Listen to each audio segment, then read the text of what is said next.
Buenas tardes, yo soy Arturo Campos otra vez, platicándoles algunos relatos de estos que constituyen nuestra tradición oral y nuestra memoria histórica.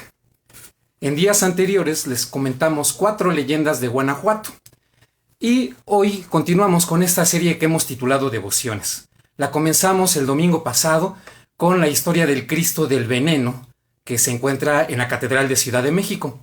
Hoy es la segunda de 3 partes y les platicaremos no un cuento ni una leyenda, sino un relato histórico, a propósito del Día de la Independencia, porque hoy festejamos 199 años de ser un país aparentemente libre. Pues bien, la historia de la Virgen de los Remedios, la Generala. En 1810, septiembre de 1810, el cura Hidalgo, que se encontró de repente con que la guerra ya era inevitable, convocó a la gente que estaba a su alcance y con esa poca gente armó una tremenda guerra, tan contundente que en pocos días los españoles de varias provincias de la Nueva España comenzaron a tener mucho miedo de lo que podía pasar si el cura Hidalgo llegaba a sus poblaciones. Para hacer todavía más emotivo el asunto, el cura Hidalgo, al pasar por Atotonilco, llegó al santuario, tomó un lienzo y lo convirtió en estandarte. La Virgen de Guadalupe iba al frente de los ejércitos insurgentes. Fue en ese momento, cuando llegó la noticia al nuevo virrey Javier Venegas, que tenía muy pocos días de haberse instalado en el alto mando de la Nueva España, que el mismísimo virrey dijo, a ver cómo está la situación. Ah, caray, si está más grave de lo que pensaba. Caramba. Pues bien, no queda otro remedio que hacer frente con otro elemento de igual poder. Traedme a la Virgen de los Remedios. Y llegó entonces en procesión la Virgen de los Remedios desde su santuario en Tlalnepantla hasta el palacio del virrey. La Virgen de los Remedios era muy querida por los españoles y tiene una historia muy interesante que es lo que les vamos a contar hoy. La Virgen de los Remedios llegó a estas tierras el 14 de febrero de 1519, o sea, hace poco más de 500 años. Se cree que la imagen, una pequeña efigie de madera de unos 22 centímetros de altura, fue construida en España a finales del siglo XV, pero hay unos que creen que se construyó, que se talló en madera en mismísimo siglo X, o sea que la imagen ya debe tener como 1000 años, y es la misma que está en el santuario de Tlalnepantla.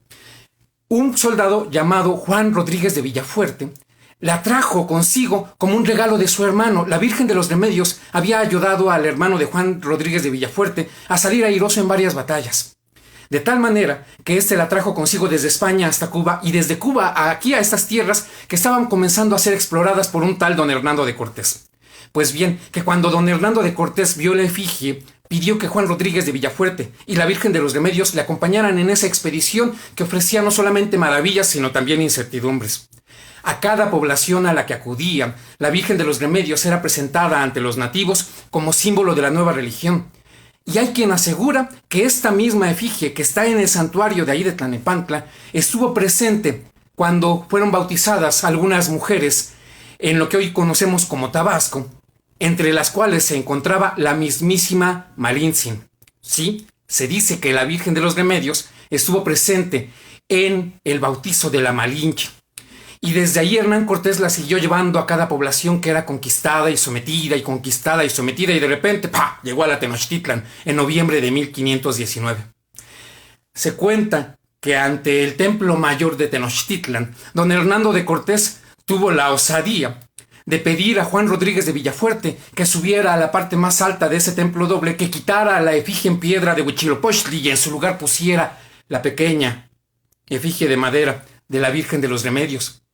Y que durante el tiempo que los españoles estuvieron aquí en Ciudad de México Tenochtitlan, era la Virgen de los Remedios la que estaba en la parte más alta del templo mayor, desplazando al mismísimo sol naciente Huitzilopochtli. Pero llegó aquel famoso episodio conocido como la Noche Triste. Después de terrible matanza ordenada por Pedro de Alvarado, los españoles fueron desconocidos como huéspedes y comenzaron a ser atacados para que salieran de la ciudad. La guerra estaba comenzando en su punto más complejo y más álgido. Los españoles salieron de la Tenochtitlan a escondidas hasta que una dama que iba por cántaros de agua al lago los descubrió, dio la voz de alerta y entonces los españoles tuvieron que salir corriendo con más frenesí. llevando sus caballos y llevando sus montones de oro y llevando su miedo y su necesidad de sobrevivir, alguien alcanzó a llevarse la pequeña efigie de la Virgen de los Remedios. El combate fue terrible, entre sonidos de metal y obsidiana que chocaban y gritos de españoles que perecían atravesados por las armas mexicas y otros que daban la voz de alerta para que sus otros compañeros tendieran puentes y pudieran salir de los alrededores del lago. La Virgen fue rescatada y fue escondida quién sabe dónde. Hernán Cortés hizo su famoso episodio en el cual, tristísimo, al pie de un ahuehuete lamentó su derrota, que unos dicen que este ahuehuete no estuvo en Tacuba, sino en San Juan Totolapan. Perdonad si digo con hierros el nombre. San Juan Totolapan. Ahorita lo verificamos. En gratitud a que la Virgen de los Remedios les permitió salir vivos de este episodio, se construyó allí una pequeña ermita. Pasaron 10 años para que esta ermita fuera constituida ya de manera más dedicada al culto, y en 1540 un indígena de nombre Juan Águila descubrió que por ahí estaba escondida la imagen de la Virgen de los Remedios, y tomándola como elemento sagrado, la llevó al templo para completar. Desde entonces, esta imagen de la Virgen de los Remedios y durante toda la Nueva España fue importantísima para el culto. Cuando había sequías, la sacaban en procesión para que comenzara a llover, pero había veces que hacía que lloviera demasiado, tanto que para que dejara de llover, los indios tenían que sacar en procesión a la Virgen de Guadalupe. A la Virgen de los Remedios se le acercaba a la gente para buscar remedio a los desastres, a las epidemias, a los males de amores, a toda tragedia que fuera digna de un milagro. Pero esta Virgen era más de advocación española y criolla. Cuando los indígenas necesitaban un milagro o un favor, acudían a la Virgen de Guadalupe. Y no pocas ocasiones en la vida cotidiana de la Nueva España, la Virgen de los Remedios y la Virgen de Guadalupe se encontraban en procesiones, y eso terminaba a insultos y a huevazos de verdad. Porque los españoles y criollos demeritaban a la guadalupana y los indios demeritaban a la Virgen de los Remedios. La gachupina le decían. Y llegamos nuevamente a 1810, y que resulta que el cura Hidalgo tomó un estandarte, improvisó un estandarte con un lienzo de la Virgen de Guadalupe. Y entonces el virrey Francisco Javier Venegas, que acababa de llegar a estas tierras, dijo: traedme a la Virgen de los Remedios. Y en procesión, desde su santuario en Tlanepantla hasta el palacio del virrey, llegó pues la Virgen de los Remedios. ¿Qué hizo el virrey Venegas? ¿Arrodillarse y pedirle un milagro? Sí. ¿Qué hizo el virrey Venegas? ¿Orar en silencio? Sí. ¿Qué hizo el virrey Venegas? Decir: a partir de este momento ella es la generala del ejército realista, pónganle un traje de generala, un gorrito de generala, un escudo de generala, unos listones de generala? Sí. En 1810, la máxima autoridad de la Nueva España decidió que, dadas las circunstancias, se requería alguien poderoso, contundente y con experiencia en batallas para hacer frente al ejército insurgente. ¿Y quién mejor que la Virgen de los Remedios, que desde 1810 obtuvo grado militar entre el ejército realista y los mismísimos generales que combatían a las tropas de Miguel Hidalgo y los héroes que le sucedieron en la guerra? Al entrar en batalla no solamente tenían que llevar una efigie de la Virgen de los Remedios, la original se quedó en catedral, sino que además tenían que pedirle su consejo para tomar decisiones en cuestiones militares. Y es más, cuando las personas que desde Ciudad de México apoyaban a la causa insurgente iban a catedral en secreto, se delataban a sí mismas, dicen los que estas historias relatan, cuando al pasar frente a la Virgen de los Remedios, la generala, la gachupina, en vez de hacerle una reverencia, le hacían un desaire. Y esa era una forma en que la fe de los guadalupanos que apoyaban a los ejércitos insurgentes quedaban en evidencia ante los gachupines, que eran los que iban a misa a catedral con preferencia. Terminó la guerra.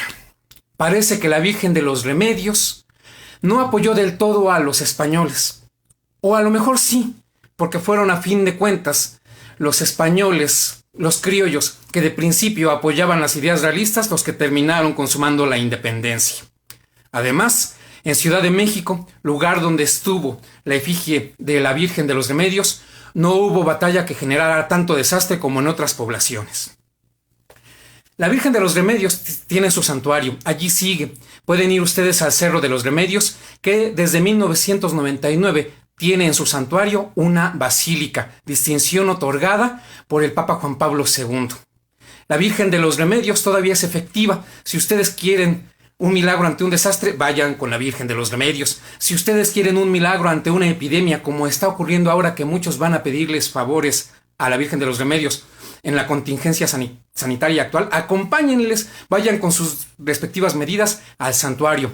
Para males de amores está San Antonio, pero si la cura de San Antonio, en vez de ser una cura agradable, es una cura desagradable, para desafanarse de ese amor que San Antonio les trajo, vayan con la Virgen de los Remedios. ¿Y por qué les platicamos hoy de la Virgen de los Remedios? Por dos cosas. La primera es porque en este mes de septiembre se festejan las fiestas, vaya a la redundancia, de la Virgen de los Remedios.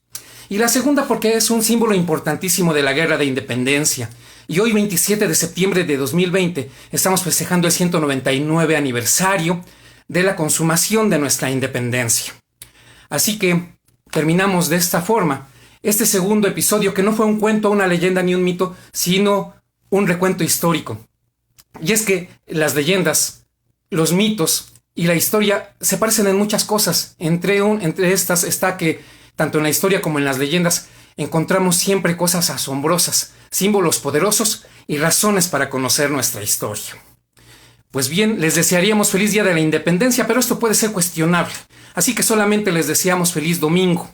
Y terminamos con unos versos de unos espléndidos artistas argentinos que se llaman Lelutier. Sin influencia extranjera vivamos, puros, oh patria, así como tú. Hoy en tu día a ti te cantamos, Happy Birthday to you. El próximo domingo tenemos el tercer relato, una devoción dedicada a San Francisco de Asís, porque el próximo domingo es día de San Francisco. Adiós.